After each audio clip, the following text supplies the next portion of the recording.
हरे कृष्णा। तो मंगलाचरण करके हम आज का क्लास स्टार्ट करते हैं।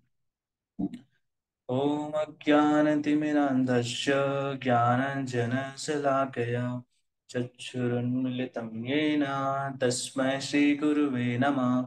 श्रीचैतन्यमनोभीष्टं स्थापितं येन भूतले स्वयं रूप कदा मह्यं ददाति स्वपदकान्तिकं। वन्देऽहं श्रीगुरुयुधपदकमलं श्रीगुरुवैष्णवांश श्रीरूपं साग्रजातं सहगण रघुनाथवितं तं सजीवं साद्वैतं सावधूतं परिजन सहितं कृष्ण चैतन्य देवं श्रीराधा कृष्णपादान सहगण ललिता श्री विशाखध्वांश। हे कृष्णा करुणा सिंधु दीनबंधु जगतपते गोपेश गोपिका कांत राधा कांत नमस्तुते। तत्प्रकाञ्चन गौरांगे राधे वृंदावनेश्वरी वृषभानुसुते देवी प्रणमामि हरिप्रिये। कृष्णाय वासुदेवाय देवकी नंदनाय च नन्दगोपकुमाराय गोविन्दाय नमो नमः। नमः पङ्कजनाभाय नमः पङ्कजमालिने नमः पङ्कजनेत्राय नमस्ते पङ्कजाङ्घ्रिये। वाञ्छाकल्पतरुभ्यश्च कृपासिन्धु एव च पतितानां पावनेभ्यो वैष्णवेभ्यो नमो नमः। नमः ॐ विष्णुपादाय कृष्णप्रेष्ठाय भूतले श्रीमते भक्तिवेदान्त स्वामी इति नामिने।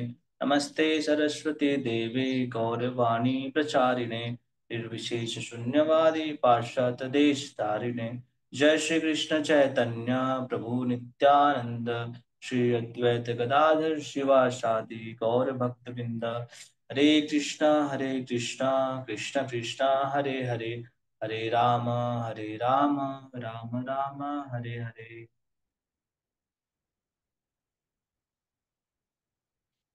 हरे कृष्णा। तो हम अभी पढ़ रहे हैं अध्याय 3 कर्मयोग। तो कल जो है हमने श्लोक क्रमांक 10 और 11 हमने पढ़ा और हमने समझा। तो एक बार हम श्लोक क्रमांक 10 और 11 को थोड़ा सा शॉर्ट में हम समझ लेते हैं कि हमने कल क्या पढ़ा। तो कल श्लोक क्रमांक 10 में हमने पढ़ा, सृष्टि के प्रारंभ में समस्त प्राणियों के स्वामी प्रजापति ने विष्णु के लिए यज्ञ सहित मनुष्यों तथा देवताओं की संततियों को रचा और उनसे कहा, तुम इस यज्ञ से सुखी रहो, क्योंकि इसके करने से तुम्हें सुखपूर्वक रहने तथा मुक्ति प्राप्त करने के लिए वांछित वस्तुएं प्राप्त हो सकेगी। है ना। तो कल हमने श्लोक क्रमांक 10 में समझा कि भगवान ने आखिर इस सृष्टि की रचना क्यों किया गया। है ना। कल हमने समझा कि किस तरीके से अगर हम यज्ञ करते हैं तो हमें समस्त वांछित वांछित वस्तुएं प्राप्त हो पाएगी। है ना। तो कल हमने समझा कि भगवान ने सृष्टि की रचना क्यों किया गया। तो कोई बताना चाहेंगे कल की क्लास में जो थे, भगवान ने सृष्टि की रचना क्यों किया गया।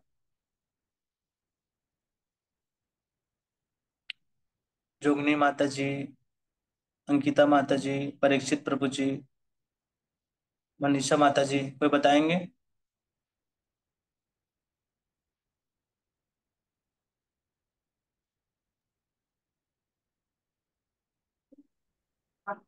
प्रभु जी कल बताया तो थोड़ा याद नहीं आ रहा, इसका मैं बता नहीं पा रहा हूँ। और कोई। कल बहुत अच्छे से हमने श्लोक पढ़ा था, समझा भी था कि आखिर भगवान ने इस सृष्टि की रचना क्यों की। हरे कृष्ण प्रभु जी, भगवत धाम वापस जाने के लिए। हाँ, बहुत हरी बोल।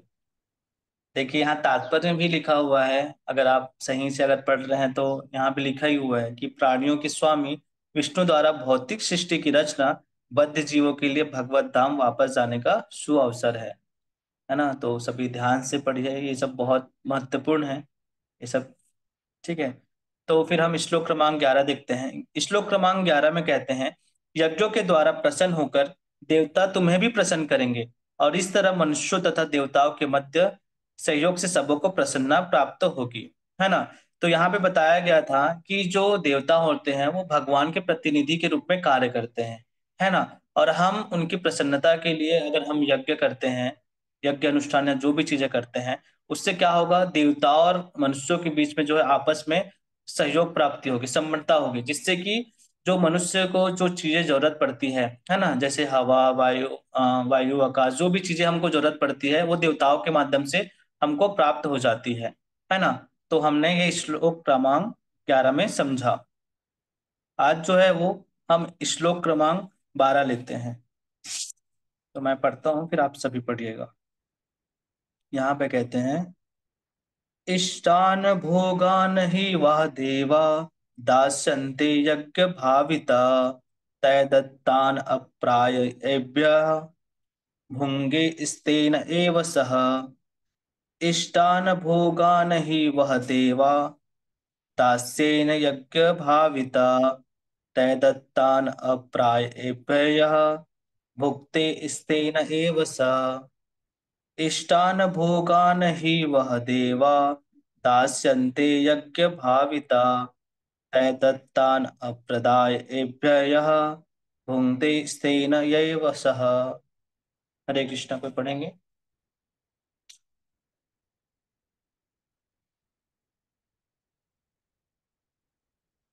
अहिल्या माता जी, परीक्षित प्रभु जी, सब पढ़िए। आज तो बहुत साथी लोग हैं तो सभी पढ़िए।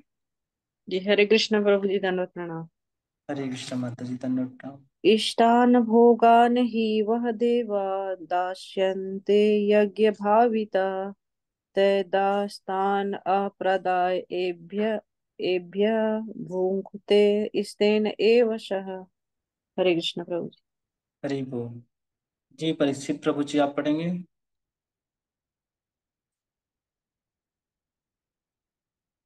अंकिता माता जी, कौमुदकी माता जी, आप पढ़िए प्रभु जी, अखिलात्म दास प्रभु जी। हरे कृष्ण प्रभु जी। हरे इष्टान कृष्ण। भोगान ही व देवा दाशान्ते जग्गभाविता ते दत्तान अप्रदाय एव य भुङ्क्ते तेन एव च। हरे कृष्ण प्रभु जी। हरि बोल। और कोई पढ़ेंगे।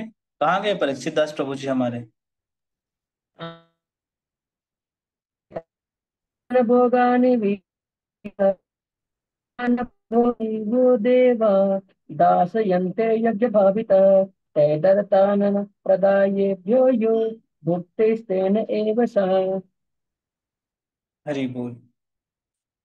इष्टान, वांछित, भोगान, जीव की आवश्यकताएं, ही, निश्चय ही, वह तुम्हें, देवा, देवतागण, दासंते, प्रदान करेंगे, यज्ञ भावितः, यज्ञ संपन्न करने से प्रसन्न होकर, तय, उनके द्वारा, दत्तान, प्रदत्त वस्तुएं, अप्रदाय, बिना भेंट किए, एभ्य, इन देवताओं को, यह, जो, भुंगे, भोग करता है, स्तेन, शोर, एव, निश्चय ही, सह, वह, जीवन की विभिन्न आवश्यकताओं की पूर्ति करने वाले विभिन्न देवता यज्ञ संपन्न होने पर प्रसन्न होकर तुम्हारी सारी आवश्यकताओं की पूर्ति करेंगे।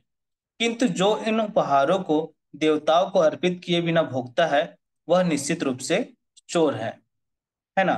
अब देखिए इस श्लोक में क्या बोलते हैं। हमने पिछले श्लोक में क्या पढ़ा था पिछले श्लोक में, कि जो देवतागण होते हैं वो भगवान के प्रतिनिधि होते हैं, है ना, भगवान के प्रतिनिधि के रूप में काम करते हैं।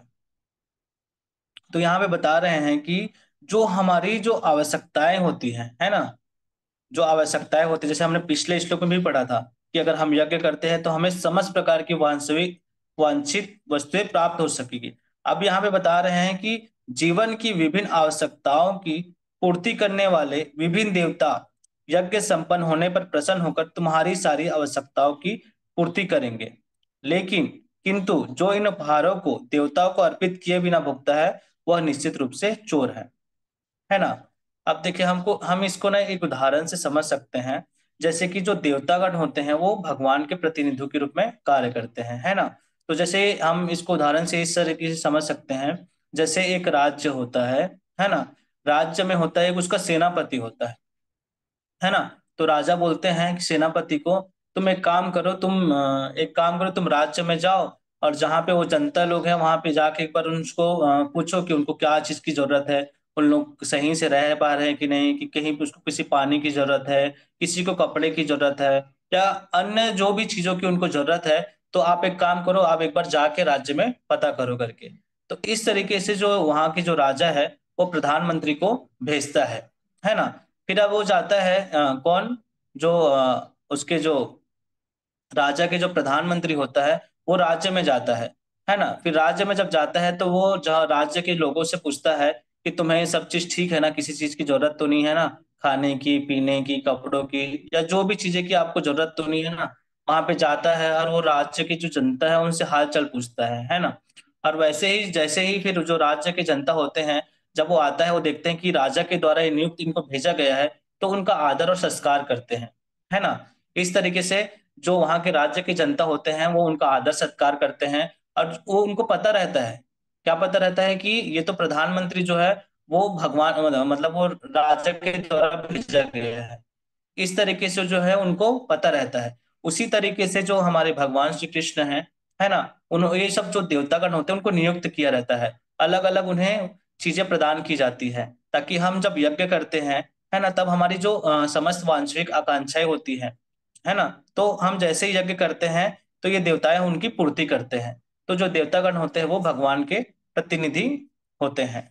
अब यहाँ पे बताया जा रहा है कि देवताओं यज्ञ संपन्न करने होने से प्रसन्न हो जाते हैं और हमारी सारी आवश्यकता की वस्तु जो है हमको प्रदान कर देते हैं। और यहाँ पे एक पॉइंट और बता रहा है कि जो इन उपहारों को देवताओं को अर्पित किए बिना भोगता है वह निश्चित रूप से चोर है ना। तो चोर कौन है, तो इसको भी हम एक उदाहरण से समझ सकते हैं। सब जैसे हम घर में हम कुछ बनवा रहे हैं ना, घर में जैसे हमको फर्नीचर बनवाना है, चाहे अलमारी बनवाना है, चाहे कुछ भी चीजें बनवाना होगा, तो हम किसी कारपेंटर को बुलाते हैं कि आप आइए और हमारे घर में कुर्सी टेबल जो भी चीजें हैं वो आप बना दीजिए। फिर जब वो आता है तो हम क्या करते हैं, उनको जो सारी चीजें जरूरत होती है, एक कुर्सी बनाने के लिए या सोफा बनाने के लिए या जो बेड बनाने के लिए जो भी चीजें की जरूरत पड़ती है, लकड़ी हो गया, मशीन हो गया, जो भी चीजें होती है, वो क्या करते हैं, हम उसको प्रोवाइड करवाते हैं कारपेंटर को। फिर वो कारपेंटर क्या करता है, वो बहुत सही तरीके से, बहुत अच्छे से, लगन से वो कुर्सी टेबल वगैरह सब बना देता है। ठीक है। अब कुर्सी टेबल वगैरह सब बना दिया है। अब उसके बाद वो जो कारपेंटर है वो क्या करता है कि सब चीज तो बना दिया है, उसके बाद वो एक कुर्सी जो है वो ले जाता है, अपने घर ले जाता है अपने बच्चों के लिए। एक काम करता हूँ, मैंने तो सब बना दिया है, अब मैं एक कुर्सी जो है वो अपने बच्चों के लिए लेके चले जाता हूँ। फिर वो अपने जो कुर्सी है वो लेके चले जाते हैं बच्चों के लिए, लेकिन जैसे ही वो घर मालिक देखता है तो बोलता है, अरे अरे तुम क्या कर रहे हो, ये कुर्सी को क्यों ले जा रहे हो। अब वो कारपेंटर बोलता है कि इसको तो मैंने बनाया है, लेकिन जो घर मालिक है वो क्या बोलता है, अरे भाई आपने बनाया है, लेकिन ये तो मेरे द्वारा दिया गया है ना आपको, सारे सामान, सारी सुविधाएं, जो भी चीजें हैं, आप इसको ऐसे कैसे ले जा सकते हो करके। तो उसी प्रकार जो है देवतागण जो होते हैं हमको सारी चीजें प्रदान करते हैं, है ना। जैसे हमको जितने भी हम खाना खाते हैं, चावल, अन्न हो गया, सूरज हो गया, वायु हो गया, पानी हो गया, कुछ भी जो चीजें हैं वो हमको देवताओं के माध्यम से प्राप्त होता है। और हम क्या करते हैं उस चीजों को, हम सब चीजों का उपयोग करते हैं उनके। चाहे हम सूरज का हो गया, हम कपड़े सुखाते हैं, कहाँ से सूखते हैं, सूरज से सूखते हैं। हम कुछ भी खाना खाते हैं, कहाँ से आते हैं, आजकल जैसे कि लोग देखते हैं बड़े बड़े फैक्ट्री में कुछ भी चीजें बनाते हैं, है ना। चाहे वो कुर्सी हो, टेबल हो, चाहे कपड़े हो, चाहे कुछ भी मटेरियल हो, वो सब चीजें कहाँ से आता है। ऐसा तो नहीं कि हम सही कहीं से लेके आते हैं, वो सब चीजें तो प्रकृति से ही आता है ना। सब चीजें कहाँ है, प्रकृति से ही आता है। और ऐसा नहीं है कि वो सब चीजें लाता है। ऐसा तो नहीं है कि वो चावल, गेहूं, धान, ये सब वो पैदा कर सकता है क्या मनुष्य कहीं से, नहीं कर सकता। तो सब चीजें कहाँ से हमको प्राप्त हो रही है, सब चीजें हमको प्रकृति से प्राप्त हो रहा है ना।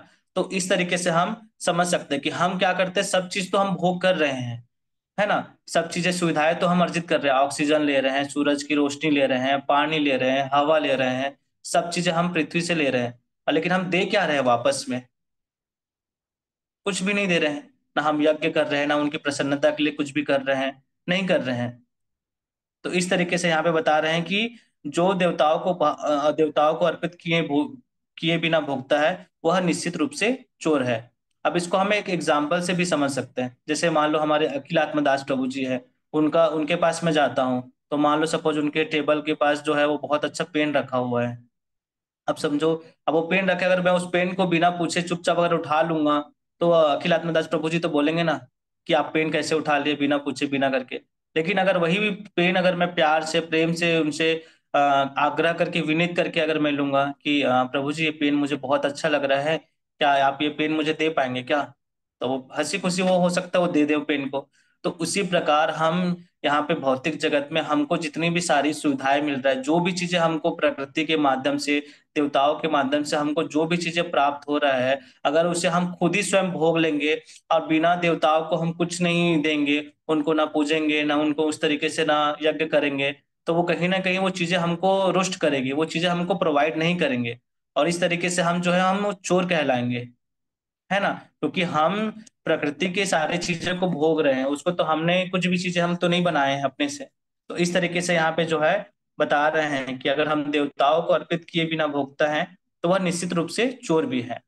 और ऐसा भी है कि देखते हैं कि जो बद्ध जीव होते हैं, जो उतना ज्ञान नहीं है, वो ये नहीं समझ पाते हैं कि जो देवतागण होते हैं उनसे भी ऊपर कोई होता है ना? उनसे भी कोई ऊपर है। तो कई बार ऐसा होता है कि हम देखते हैं कि भौतिक जगत में देवताओं को ही सब चीज मान लेते हैं, भगवान मान लेते हैं, उनको ज्ञान नहीं होता है ना? ऐसे भी लोग होते हैं।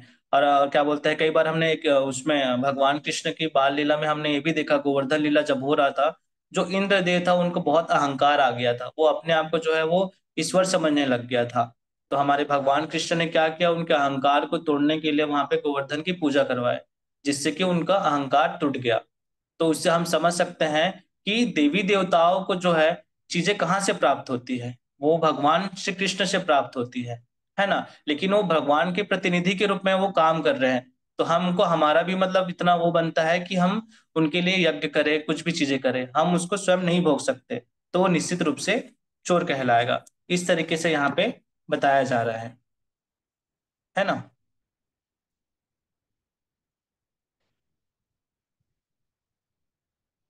तो एक बार हम तात्पर्य पढ़ते हैं और इसको हम और अच्छे से समझते हैं कि यहाँ पे क्या बताया जा रहा है।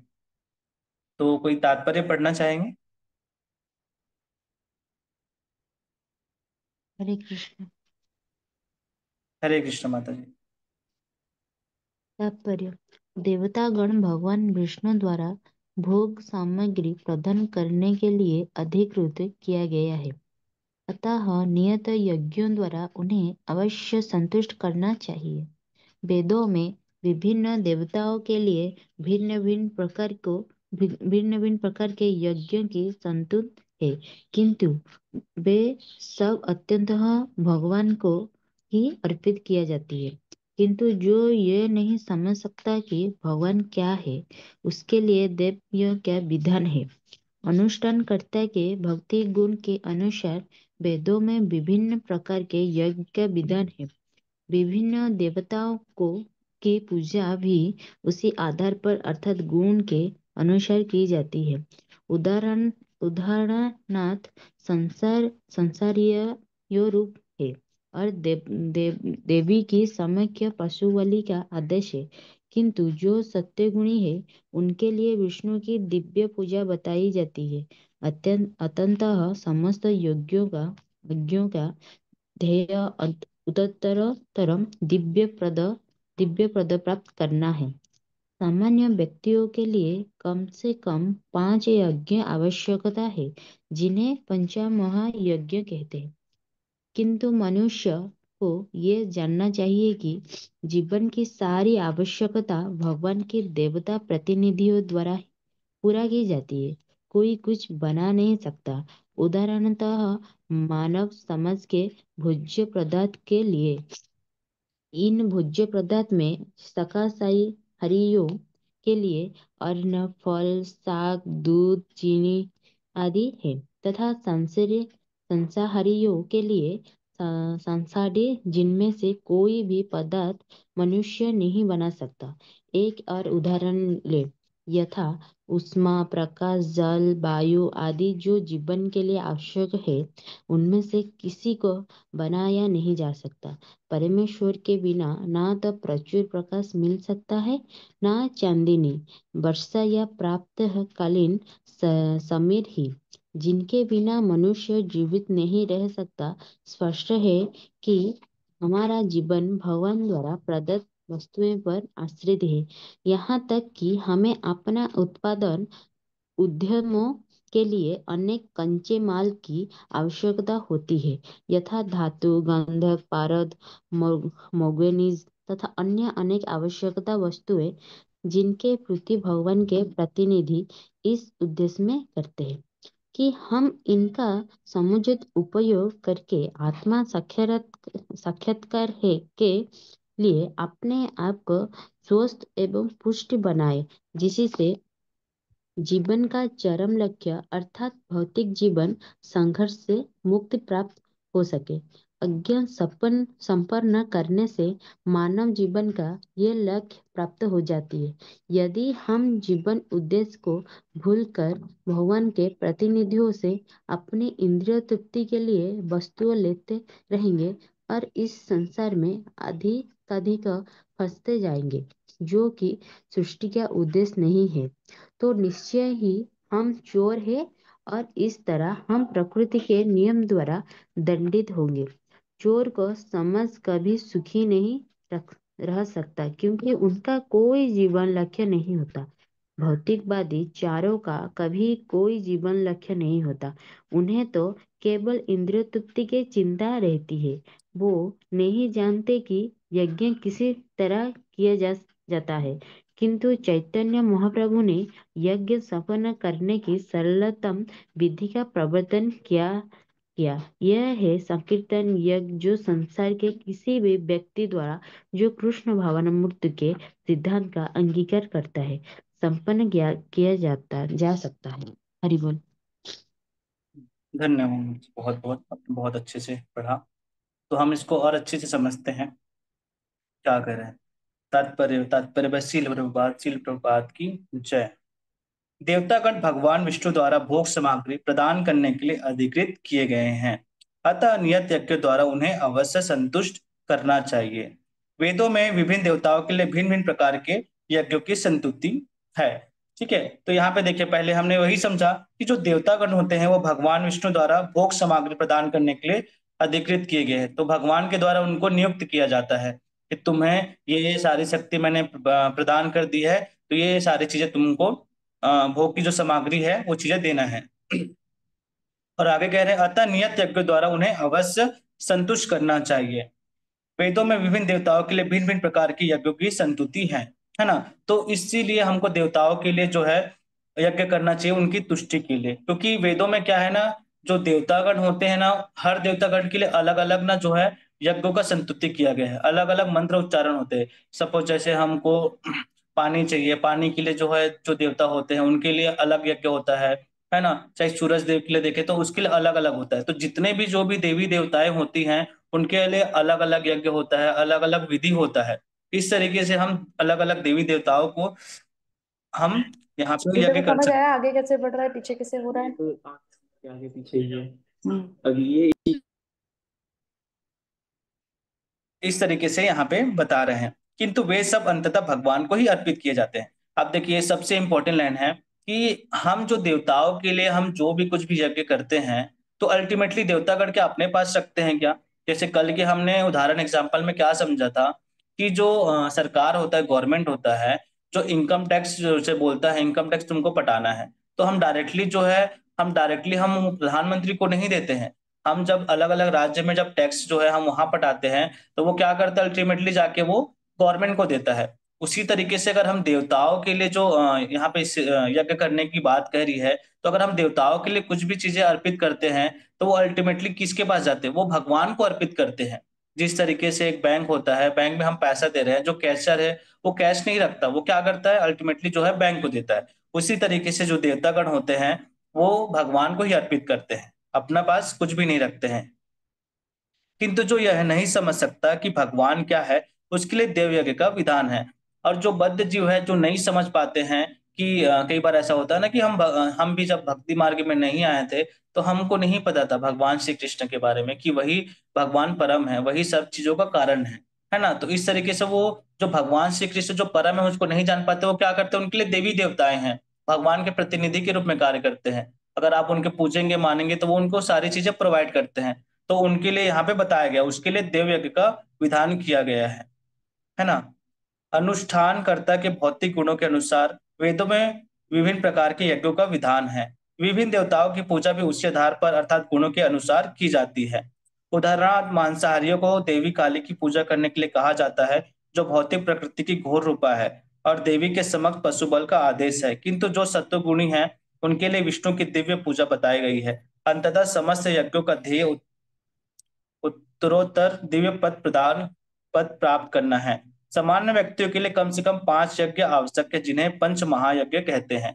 ठीक है, तो जो है यहाँ पे बता रहे हैं कि जो अलग अलग गुण होते हैं, सत्वगुण, रजोगुण, तमोगुण होते हैं, तो अलग अलग गुणों के अनुसार जो अलग अलग देवी देवताएं होते हैं उनकी भी अलग अलग पूजा होती है, जो कि बताया गया है ना। तो यहाँ पे वही बता रहे हैं।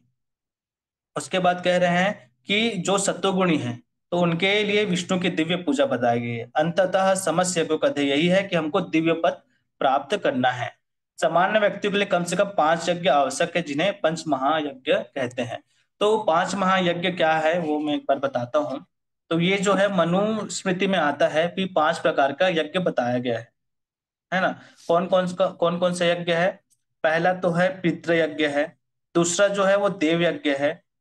सॉरी, पहला जो है ब्रह्म यज्ञ है। दूसरा जो है वो पीत यज्ञ है। तीसरा है देव यज्ञ है। चौथा है भूत यज्ञ है। और पांचवा जो है अतिथि यज्ञ है ना। तो जो ब्रह्म यज्ञ होता है, इसमें क्या होता है कि यह ब्रह्म आत्मा है और परम ब्रह्म भगवान श्री कृष्ण है। तो उनकी प्रसन्नता हेतु इस जीव आत्मा को स्वाध्याय करना चाहिए, अर्थात हमको भगवत गीता भागवतम पढ़ना चाहिए। जिससे क्या होगा, ब्रह्म यज्ञ हो जाएगा, जिससे जो है जीव आत्मा की संतुष्टि हो जाएगा। जीव आत्मा की संतुष्टि कब होगा? जब हम भगवत गीता भागवतम पढ़ेंगे, है ना। तो उनकी संतुष्टि हो जाएगा जब हम उनकी सेवा करेंगे। तो इस तरीके से यहाँ पे जो है ब्रह्मयज्ञ है। और दूसरा जो है यहाँ पे है पितृज्ञ है। पितृज्ञ मतलब क्या होता है, जब हम अपने पूर्वजों के लिए, अपने माता पिता के लिए, या जो भी है साथ कार्यक्रम करते हैं, या जीते जी रहते रहते उनके लिए हम जो हमारा कर्तव्य होता है वो सारे चीजें करते हैं। तो यहाँ पे वो पितृयज्ञ होता है। तीसरा होता है देव यज्ञ होता है। हमारे मंदिरों में मतलब जो भगवान का विग्रह होता है उनकी सेवा अर्चना करना, है ना, दान देना, ये सारी चीजें जो करना है इसमें देव यज्ञ में आ जाता है। और चौथा है भूतज्ञ है। भूतज्ञ मतलब जितने भी जीवात्मा होते हैं इस संसार में है, उनके प्रति दया का भावना होना चाहिए हमको। दया का भावना मीन्स कैसे? सपोज कोई चींटी है ना, कोई चींटी है, चाहे चिड़िया है, कुछ भी है। तो जैसे जो कोई चींटी है तो हमने उसके लिए मान लो शक्कर डाल दिए। चिड़िया है, उनके हमने हम पानी रख दिए, है ना। कोई गाय आ रहा है तो हमने उनको रोटी खिला दिए, हरा घास खा ली दी। तो इस तरीके से जो जीवात्मा होते हैं उनको हर जीवों के प्रति, चाहे छोटे हो बड़े हो, उनके प्रति जो है दया का भाव आता है। तो ये भूत यज्ञ होता है ना। उसके बाद आता है अतिथि संस्कार। अतिथि संस्कार में जो ब्राह्मण या वैष्णव होते हैं जब हमारे घर में आते हैं तो हमें उनका सत्कार करना चाहिए, उनको प्रॉपर जल देना चाहिए, उनको प्रॉपर भोग देना चाहिए। इस तरीके से यहाँ पे जो है पंच महायज्ञ के बारे में बताया गया है। आगे कहते हैं शिल प्रपद आगे बताते हैं, किंतु मनुष्य को यह जानना चाहिए कि जीवन की सारी आवश्यकताएं भगवान के देवता प्रतिनिधि द्वारा ही पूरी की जाती है। ठीक है। तो हमको ये समझना चाहिए कि जो भी हमारी जीवन की आवश्यकताएं हैं वो भगवान के प्रतिनिधि के द्वारा ही हमको प्राप्त हो जाता है। कोई कुछ बना नहीं सकता। उदाहरण के लिए मानव समाज के भोज्य पदार्थ को ले। इन भोज्य पदार्थ में शाकाहारियों के लिए अन्न, फल, साग, दूध, चीनी आदि है, तथा मांसाहारी के लिए मसाले, जिनमें से कोई भी पदार्थ मनुष्य नहीं बना सकता। तो देखिए ये सब जो चीजें हैं वो हमको प्रकृति से ही, हमको देवताओं के माध्यम से ही प्राप्त होता है। ये सब चीजें हम नहीं बना सकते, मानव कोई नहीं बना सकते ये सब चीजें, है ना। और यहाँ पे प्रभुपाद एक उदाहरण भी बता रहे हैं, और एक और उदाहरण ले सकते हैं। यथा उष्मा, प्रकाश, जल, वायु आदि जो जीवन के लिए आवश्यक है, इनमें से किसी को नहीं बनाया जा सकता। परमेश्वर के बिना न तो प्रचुर प्रकाश मिल सकता है, न चांदनी, वर्षा या प्रातःकालीन समीर, जिनके बिना मनुष्य जीवित नहीं रह सकता। स्पष्ट है कि हमारा जीवन भगवान द्वारा प्रदत्त वस्तुओं पर आश्रित है। तो हम जो है कहाँ किस पे आश्रित है? हमको ये भगवान ने सारी सुविधाएं दी हैं। भगवान ने हमको ऑक्सीजन दिए तो हम सांस ले पा रहे हैं, खाना दिए तो हम खाना खा पा रहे हैं, सब चीज उनके ही द्वारा हो रहा है ना। तो हम जो है आश्रित हैं उन सब चीजों पे। यहाँ तक कि हमने अपने उत्पाद उद्यमों के लिए अनेक कच्चे मालों की आवश्यकता होती है, यथा धातु, गंधक, पारद, मैगजीन तथा अन्य अनेक वस्तुएं, आवश्यक वस्तुएं जिनकी पूर्ति भगवान के प्रतिनिधि इस उद्देश्य से करते हैं कि इनका हम समुचित उपयोग करके आत्म साक्षात के लिए अपने आप को स्वयं पुष्ट बनाए, जिससे जीवन का चरम लक्ष्य अर्थात भौतिक जीवन संघर्ष से मुक्ति प्राप्त हो सके। अब देखिए, सबसे महत्वपूर्ण महत्वपूर्ण यहाँ पे लाइन है कि हमको जो भी चीजें हमको प्रोवाइड हो रही है भगवान के प्रतिनिधि के द्वारा, हमको जो भी चीजें दी जा रही है, तो हमको उसको सही जगह पे लगाना बहुत जरूरी है।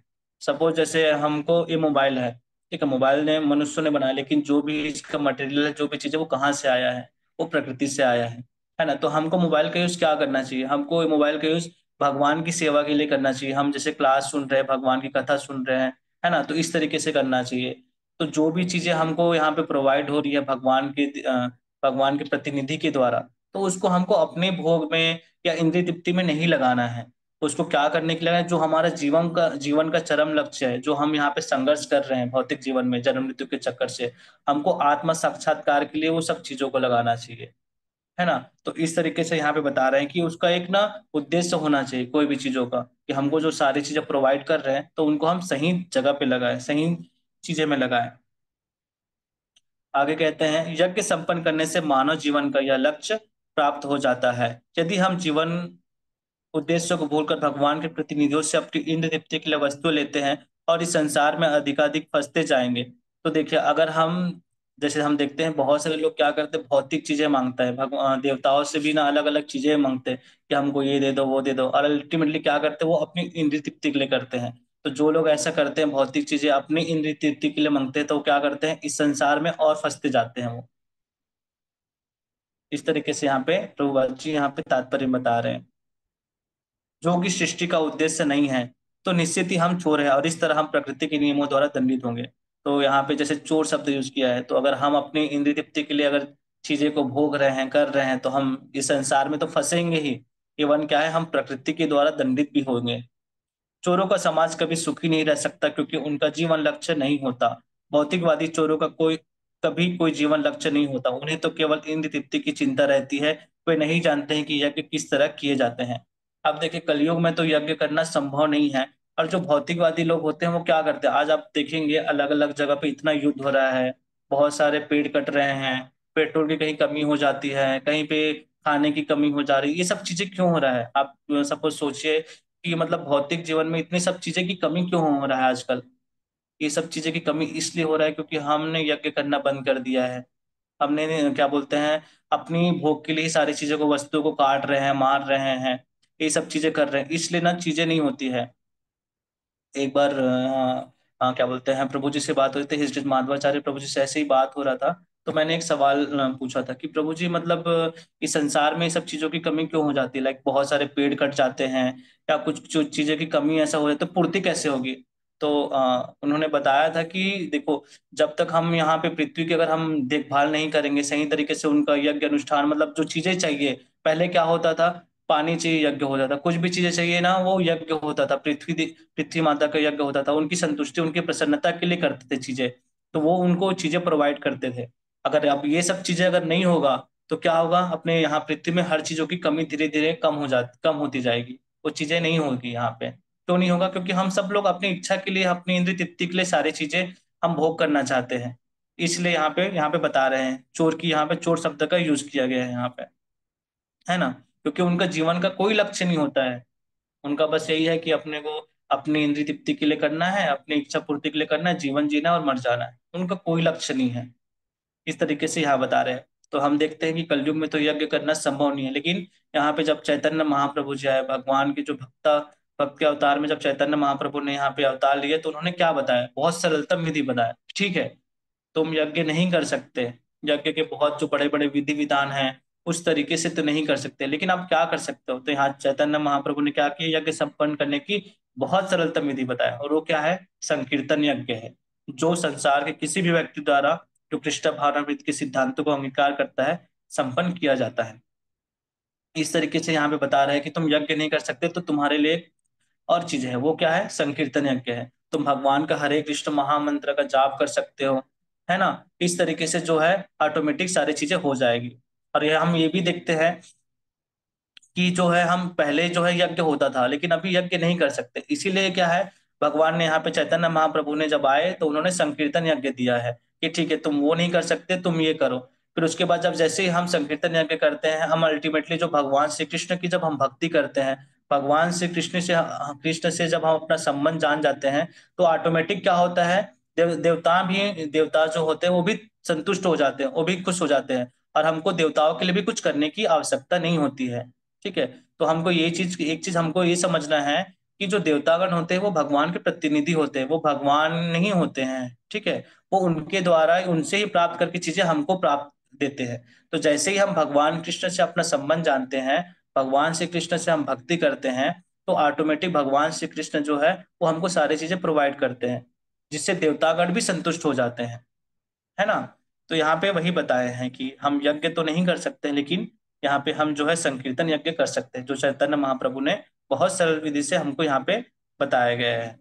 इस तरीके से यहाँ पे बताया गया है कि हम अगर जो सारी वस्तुएं जो हमको प्राप्त है, अगर वो हम भगवान पे अर्पित नहीं करते हैं, अपने भोग के लिए चीजें करते हैं, तो हम चोर हैं। तो इस तरीके से इस श्लोक में बताया गया है। ठीक है। तो हम एक अगला श्लोक ले लेते हैं, श्लोक क्रमांक 13, जो बहुत ज्यादा इंपॉर्टेंट है। उसको हम ले लेते हैं, अभी थोड़ा सा समय है।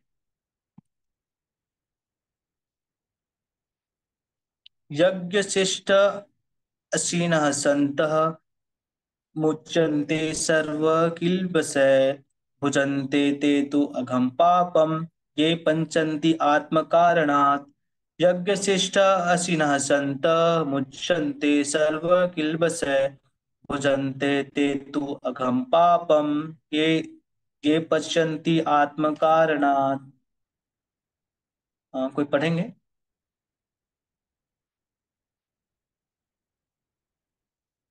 हरे कृष्णा। अहिल्या माता जी, आप पढ़ेंगे? हरे कृष्ण प्रभु जी, नाम प्रणाम। यज्ञ शिष्ट आशीन संतो मुंच्यते सर्व किल्वशय भुज्यन्ते ते तु अघम पाप ये पश्यन्ति आत्म कारणात्। हरे कृष्ण प्रभु। हरि बोल। और कोई पढ़ेंगे?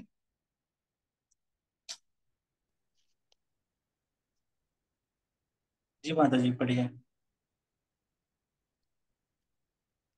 यज्ञशिष्ट आसीनः सन्तः मुच्यन्ते सर्वक्लिश क्लि- किल- क्लिश्लयाः भुज्यते ते तु अध्यम पापाः ये पच्यन्ते आत्मकारणात्। ठीक बोल। और कोई? यज्ञशिष्टासि संतो मुच्यन्ते सर्व किल कीलबसे भुजते ते त्वघं पाप ये पचन्त्यात्मकारणात्। हरि बोल। यज्ञ शिष्ट, यज्ञ संपन्न करने के बाद ग्रहण किए जाने वाले भोजन को, असिनह खाने वाले, संत भक्त गण, मुच्यन्ते छुटकारा पाते हैं, सर्व सभी तरह के, किल बसय पापों से, भुजन्ते भोगते हैं, ते वे, तो लेकिन, अघम घोर पाप, पापः पापी जन, ये जो पचन्ति भोजन बनाते हैं, आत्म कारणात् इंद्रिय सुख के लिए। भगवान के भक्त सभी प्रकार के पापों से मुक्त हो जाते हैं, क्योंकि वे यज्ञ में अर्पित किए भोजन प्रसाद को ही खाते हैं। अन्य लोग जो अपने इंद्रिय सुख के लिए भोजन बनाते हैं, वे निश्चित रूप से पाप खाते हैं। तो ये बहुत ज्यादा महत्वपूर्ण श्लोक है। इस श्लोक को अगर याद कर पाएंगे तो बहुत अच्छा है, क्योंकि ये जो श्लोक है वो बहुत ज्यादा है, क्योंकि ये चीजें हर जगह हम समझते हैं कि हमको बोला जाता है कि हमको कुछ भी खाना है तो भगवान का भोग लगा ही खाना है। तो आइए हम इसको एक बार समझते हैं कि आखिर यहाँ पे क्या बताया है। एक बार तात्पर्य पढ़ते हैं। तात्पर्य: शील प्रपात की जय। भगवत भक्तों या कृष्णा भावना भाई पुरुषों को संत कहा जाता है। वे सदैव भगवत प्रेम में निमग्न रहते हैं, जैसा कि ब्रह्म संहिता में कहा गया है। प्रेमांजर छुरित भक्ति विलोचनेन संतः सदैव हृदय विलोकयन्ति। संतगण श्री भगवान गोविंद समस्त आनंद के दाता या मुकुंद मुक्ति के दाता या कृष्ण सबको आकृष्ट करने वाले पुरुष के प्रगाढ़ प्रेम में मग्न रहने के कारण कोई भी वस्तु परम पुरुष को अर्पित किए बिना ग्रहण नहीं करते। फलतः ऐसे भक्त पृथक पृथक भक्ति साधनों के द्वारा यथा श्रवण कीर्तन स्मरण अर्चन आदि के द्वारा यज्ञ करते हैं, जिससे वे संसार की संपूर्ण पापमयी संगति से कलमश से दूर रहते हैं। अन्य लोग जो अपने इंद्रिय अप, अन्य लोग जो अपने लिए या इंद्रिय तृप्ति के लिए भोजन बनाते हैं, वे न केवल चोर है अपितु सभी प्रकार के पापों को खाने वाले हैं। जो व्यक्ति चोर तथा पापी दोनों है, भला वह किसी तरह कैसे सुखी रह सकता है? यह संभव नहीं है। अतः सभी प्रकार से सुखी रहने के लिए मनुष्य को कृष्ण भावना भावित में संकीर्तन यज्ञ करने की सरल विधि बताई बताई जानी चाहिए, अन्यथा संसार में शांति या सुख नहीं हो सकता। ठीक है। तो यहाँ पे जो भगवान के भक्त होते हैं, यहाँ पे एक संत शब्द है। तो जो भगवान के भक्त होते हैं, जो संत है, वो जो संत होते हैं वो कैसे होते हैं कि वो हर समय जो है अपने हृदय में भगवान का चिंतन करते रहते हैं, भगवान को याद कहते रहते हैं। तो जो भगवान के भक्त होते हैं वो सभी प्रकार के पापों से मुक्त हो जाते हैं। हम देखते हैं संसार में कितने तरीके के बहुत सारे पाप होते हैं, अलग अलग तरीके से हम देखते हैं। बहुत सारे ऐसे पाप है कि बहुत जघन्य से जघन्य पाप है ना। तो क्योंकि वे, और क्या बोल रहे हैं यहाँ पे, भगवान के भक्त सभी प्रकार के पापों से मुक्त हो जाते हैं, क्योंकि वे यज्ञ में अर्पित किए भोजन प्रसाद को ही खाते हैं, है ना। तो जो भगवान के भक्त होते हैं, जो भगवान को भोग लगा के सब अर्पित करके प्रसाद के रूप में जब खाते, जब हम देखते हैं कि जब हम भगवान को भोग लगा के खाते हैं, जब भगवान को हम ऑफर खाते हैं, जब भगवान उसमें दृष्टिपात करते हैं, है ना, जब भगवान उसमें दृष्टिपात करते हैं, फिर अब उस चीज को हम जब खाते हैं, तो उसमें क्या होता है, जो भगवान का दृष्टिपात किया हुआ रहता है ना, तो वो जो भोग रहता है वो क्या बन जाता है, वो प्रसाद बन जाता है। और उसको जब हम खाते हैं भगवान को अर्पित करके, तो वो क्या है कि वो सभी प्रकार के पापों से मुक्त हो जाते हैं। यहाँ पे देखिए यहाँ पे लिखा है सभी प्रकार के पापों से मुक्त हो जाते हैं। तो इस तरीके से यहाँ पे जो भगवान के भक्त होते हैं वो क्या करते हैं, हमेशा जो है भगवान को हृदय में चिंतन करते रहते हैं, और जो भी कुछ भी खाते हैं वो भगवान को अर्पित करके ही खाते हैं।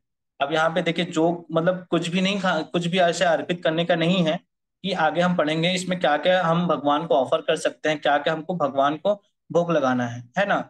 तो जो प्रसाद होता है, प्रसाद का मतलब क्या होता है? प्र से प्रसाद होता है, सा से साक्षात और द से दर्शन, मतलब प्रभु का साक्षात दर्शन। तो जो भगवान का जो प्रसाद होता है, जो उष्टिष्ट होता है, वो बहुत ही ज्यादा ना, मतलब ऐसा बोलो कि बहुत एकदम, मतलब उसको हमको ऐसे ही नहीं समझना चाहिए कि हमने भगवान को ऑफर किया है, भगवान का प्रसाद ही तो है, ऐसे करके नहीं। यहाँ पे बता रहे हैं, यहाँ पे लिखा हुआ है कि जो भक्त होते हैं वो सभी प्रकार के पापों से मुक्त हो जाते हैं।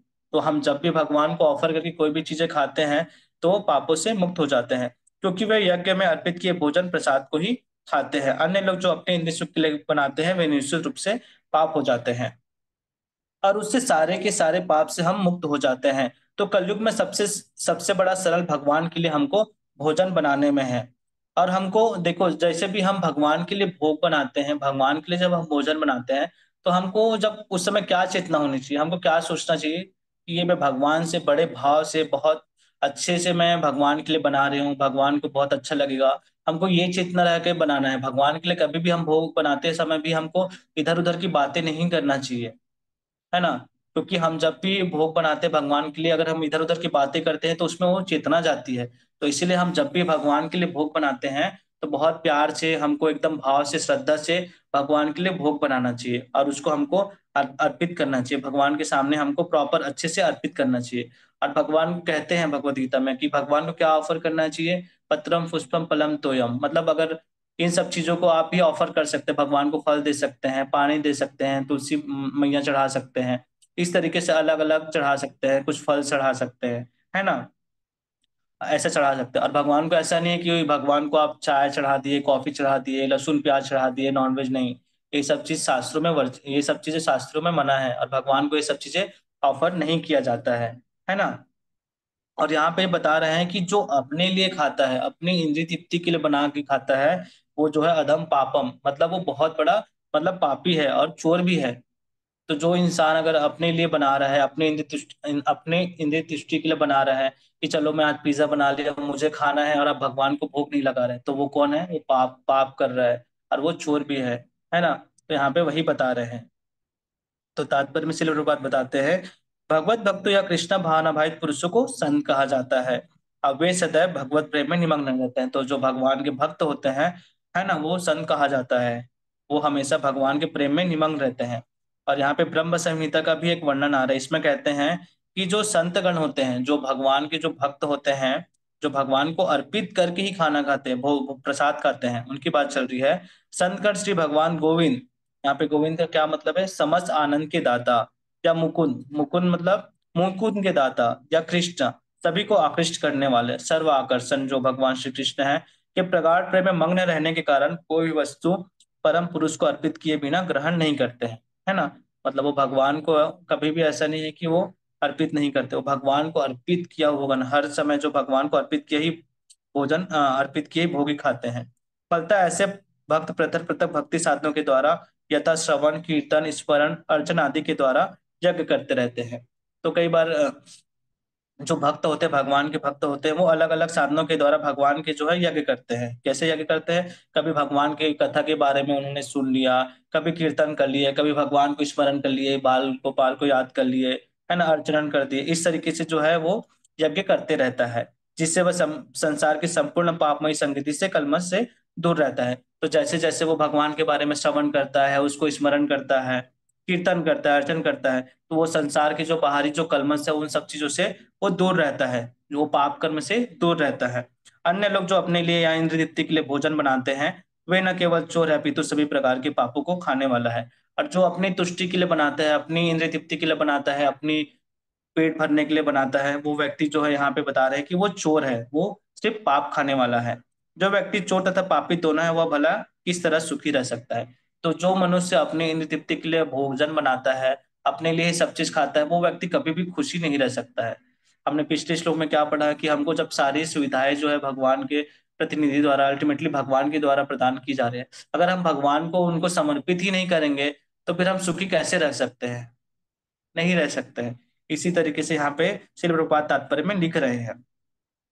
अतः सभी प्रकार से सुखी रहने के लिए मनुष्य को पूर्ण कृष्ण भावना भाग में संकीर्तन यज्ञ करने की सरल विधि बताई जानी चाहिए। अन्यथा संसार में शांति या सुख नहीं हो सकता है। तो अगर जो इंसान को सुख रहना है जीवन में, बोलते हैं कि मुझे सुख नहीं मिल रहा है, तो उनको क्या करना चाहिए, उनको संकीर्तन यज्ञ करना चाहिए, उनको कृष्ण भावना भावित में आना चाहिए, उन्हें भगवान को भोग अर्पित करके ही खाना चाहिए, प्रभु का जो साक्षात दर्शन है वो करना चाहिए। इस तरीके से जो भगवान के भक्त होते हैं, जो संतगण होते हैं, वो क्या करते हैं, वो हमेशा भगवान को अर्पित किए हुए भोजन ही खाते हैं, है ना। और जो अन्य लोग अपने निमित्त के लिए खाते हैं, भोजन बनाते हैं, वो निश्चित रूप से पाप खाते हैं। इसलिए यहाँ पे बताया गया है ये वाला श्लोक। तो ये श्लोक बहुत ही इंपॉर्टेंट है कि हमेशा अब हम जो भक्त होते हैं वो भगवान को अर्पित ही करके खाते हैं। ठीक है, तो इसलिए यहाँ पे बताया गया है, क्योंकि हमने पिछले श्लोक में भी समझा कि जो यज्ञ नहीं कर सकते, जो अलग अलग विधि विधान है, तो उनके लिए यहाँ पे बहुत सरल विधि बताया गया है, संकीर्तन यज्ञ। इस तरीके से यहाँ पे इस इस तरीके से यहाँ पे श्लोक में बताया गया है। ठीक है, तो किसी का अगर इन दो श्लोकों में अगर कुछ डाउट है तो आप पूछ सकते हैं। अगर कोई त्रुटि हुआ हो मेरे द्वारा तो क्षमा करिएगा। आप सभी को समझ में आया होगा, मैंने थोड़ा प्रयास किया है कि थोड़ा सा समझ में आया हो। किसी का कोई डाउट है इन दो श्लोकों में, कुछ पूछना है? जी माता जी। हरे कृष्ण प्रभु जी, आपने जो हरे बताया कृष्ण। कि जो भोग लगा के खाना चाहिए, वही नहीं समझ हम्म, पाए, भोग क्या लगाना चाहिए। आपने तो बताया फल तुलसी, ये उनके बाद क्या और लगा के खाना चाहिए। फल तो हम लगाते हैं, लगा के उसको प्रसाद रूप से ग्रहण करते हैं। उसके बाद और जो घर में चावल दाल उसको भी बना सब के भोग सभी करते लगा हैं फिर। सकते हैं माता जी।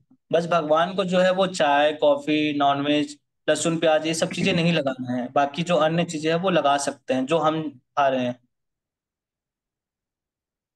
जी, हाँ, आप घर में जैसे चावल बनाते हैं तो भगवान को चावल लगा सकते हैं भोग। क्या है ना, ऐसा नहीं कि हमारे यहाँ पे ऐसा नहीं होता है, सिर्फ सुबह ही भोग लगाते हैं। इसलिए जो रांधते हैं, कुछ भी चीज रांधते हैं तो उससे भोग नहीं लगाते हैं। क्या बोल रहे हैं माता जी, आपका आवाज थोड़ा बहुत कम आ रहा है। आ रही है अभी? हाँ आ रहे हैं। जो हमारे यहाँ रांधते हैं जैसे चावल दाल, इससे इसको भोग नहीं लगाते, सिर्फ सुबह जब अभी सुबह है ना, अभी जो फल है जो भी कुछ तुलसी है उससे ही लगाते हैं। और जो रांधते हैं उसको इस इसे सर पे लगा के भगवान का चढ़ा के खा लेते हैं, ऐसे करते हैं। नहीं नहीं माता जी, हम जो भी खाते हैं आप समझिए कि भाई हम 3 टाइम 4 टाइम खाना खाएंगे, हम भगवान को क्या देंगे? भगवान को कुछ नहीं देंगे। बल्कि भगवान के लिए हम प्रॉपर अच्छे से अच्छे चेतना से अच्छे भाव से हम जो भी बना रहे हैं घर में, दाल चावल जो भी बना रहे हैं, भगवान तो भावग्राही हैं। भगवान के पास तो भैया गोलोक में सब चीजें खाने के लिए, उनको किसी भी चीज की जरूरत नहीं है। लेकिन भगवान जो है वो भावग्राही है, वो भाव देखते हैं भक्तों के, है ना। वो भगवान जो है भक्तों के भाव खाते हैं। भगवान के पास तो सब कुछ है। तो हम जब भी कुछ भी बनाते हैं, सब कुछ जैसे हम घर में सुबह बनाए चाहे शाम को बनाए चाहे कभी भी किसी भी टाइम में कुछ भी हम बनाएंगे, हम भगवान को पहले सबसे पहले अर्पित करेंगे। चाहे अगर हम एक लिटर दूध भी अगर है तो दूध पीना रात को तो हम भगवान को अर्पित करेंगे।